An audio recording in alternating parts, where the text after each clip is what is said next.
Greetings and welcome back to the channel.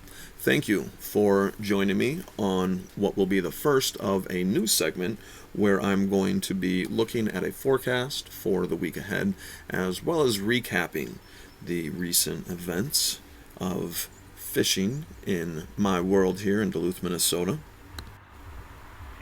Looking at the week ahead, we will be recovering from some low pressure, which will then blend nicely into a series of beautiful days for fishing that will also match up with a crescendo of fantastic days according to the solunar data. I do want to discuss a little bit later, as I mentioned, the solunar data versus barometric versus water temps. I've got a pretty strong opinion on the matter at this point, and this is the data that you want to pay attention to most. This week is an average week, but then that sets us up for a new moon at the last of the month that should make a fabulous last week of May for fishing this year. In this last week, I have landed about a dozen or so small catfish, quite a long list of species, honestly, channel cats, blue cats, and then mad tom and stone cats, which I don't see as often. Caught them here in the St. Louis River. Aside from that, I've also kept one small channel cat. I felt like eating. It's something I was raised on. My family in Kansas really enjoyed channel catfish. So a little bit of an homage to my uncle, whom we have lost much too soon about a year ago. He left this world, and he was one of my big influences when it comes to fishing. Big hunter of giant catfish. Now, in this rendition of the video being played right now, I actually left the volume on, and you probably just heard my rod snap, the line snap, and my rod hit a tree there. That was the highlight of the week. That footage is also currently listed on another playlist about the St. Louis, my favorite spot, and I go into a little bit more detail there, but the long and short is big fish, put on the brakes, breaks it off. I had another one break off yesterday. And I've got some theories going here. Now, not right here, further downstream, I did catch quite a few other rock bass. A couple small walleye under 15 inches. These are not keepers. But then as I came back to this hole and caught more of the very small catfish, I started to notice that pretty consistently the small catfish have scars and or fresh wounds from teeth being raked down the sides. And so I really suspect that what's breaking me off here are in fact not giant catfish, not giant sturgeon, or just sturgeon rather, but predators. These are very large game fish. Now it's a long list. Walleye, northern, muskie, and trout are all likely suspects. The first two, northern and walleye, are probably the best guesses. If it's a northern, it could be the biggest fish of my life and just a fish. Whatever. To the world of northern fishing, same thing with muskie. Big fish, but you know, to a muskie angler, probably just another fish. If it's a walleye, this is going to be some stuff worth getting on the tube. If it's a trout, same story. But if I were betting, probably northern that are ripping me off here. We're going to find out. I've geared up even heavier, so we'll be back there soon. And I'm going to break here for just a little discussion. Now, in this discussion, water temps versus solunar data versus barometric pressure, I've really determined, in my humble opinion, that first of all, you need to know water temps or have a rough estimate of water temps, because that's going to be your greatest determinant of fish activity and behavior. But then secondarily, you need to line that up with the solunar data.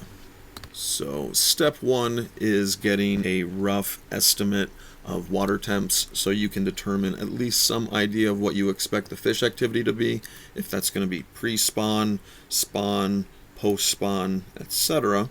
And so that's going to set you up for where in the lake you want to target, or river, etc.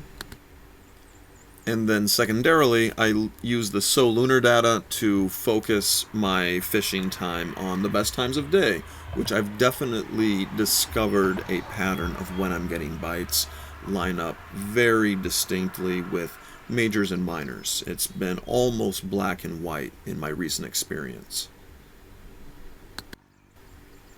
And to be honest, the solunar data is the most layered. We're talking about sunrise and sunset, whether the moon is in full or a new phase if it's waxing or waning. Typically it's the new moon and the full moon that are the best. However, the patterns do shift. During a full moon, the bite is better at night. During a new moon, the bite is better during the day. But the most important details are the majors and minors, and without giving that excruciating explanation, it has to do with the geometry of planet Earth and where you are in relation to the moon and the sun and yada yada yada. That information will be listed on your major and minor table. Pay attention to that. That's the time of day to go fishing, and you will absolutely notice a pattern if you pay attention to your majors and minors. Now, for years, I've also put an awful lot of effort into paying attention to the barometric pressure, and it does matter. You will get your most explosive results because of barometric, but in the short term, it is not the greatest determinant. It is really time of day that is most important. That being said, the barometric will cause you to hedge your bets. Depending on what's happening or in relation to what's just happened, it becomes a little bit more foggy of how to determine what to do with the barometric information, but I would almost say that within degrees you can ignore it. Once you've got the water temp and your solunar data right, the barometric pressure really will only cause you to possibly fish a little bit shallower, a little bit deeper, a little bit faster, a little bit slower. My enormous caveat and contradiction here, of course, though, is in regards to rapidly falling pressure. And then it's kind of a reversal of fortunes where the first two factors almost are irrelevant, and that falling pressure triggers mania in the fish, and there will be a bite take place that will be the sort of thing you remember for a lifetime. But I guess in all honesty, the thing I'm probably hoping for most is on a day that's 72 degrees and just couldn't be better for the fishermen, and the water temp is, I don't know, mid-50s, couldn't be better for fish activity, and there is solunar data that says fish, and every other thing says fish, and there's a storm approaching. And then you've almost got to, put on a helmet and a mask to keep the fish from flying out of the water and hitting you in the face. They're coming so fast. That is my kind of fishing. I think that's what every fisherman hopes for. So stay tuned. We're going to try to line up some of that data and see if we can put ourselves in the position to catch fish like that. Stick around. We will be headed to Douglas County this week to check out some spring-fed ponds, actually. Really looking forward to it. Place I was headed, Minnesota, was on fire, and now I have my heart set on Douglas County. So we're going to check that out, and we'll give you the report. But the truth is, there are so many nice days coming up. We're going to try to get it all in. We're going to try to add to the new secret spot. We're going to get back here to the favorite spot, and I really want to find out what keeps breaking me off.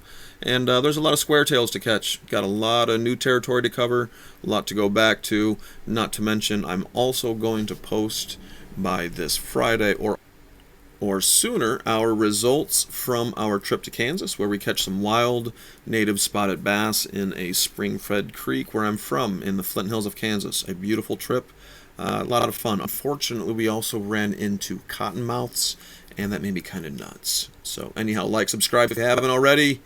Squaretail Fishing TV. Thanks.